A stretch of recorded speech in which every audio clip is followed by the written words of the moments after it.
Ito na ang araw ng 2024. Sa sobrang bilis ng panahon, madami tayong nadaanan ng pagsubok.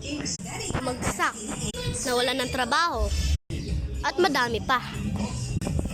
Mamayang alas 12 ng madaling araw, mamawawala na sa atin ang 2024. Sisikapin na natin ang 2025. Grabe, sobrang bilis na talaga ng panahon. Madami na naman tayo pagsubok na madadaanan. Pero, okay lang sa atin. Madami pa rin tayong sisikapin sa mundo.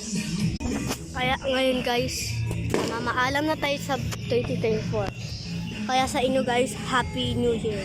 Thank you po.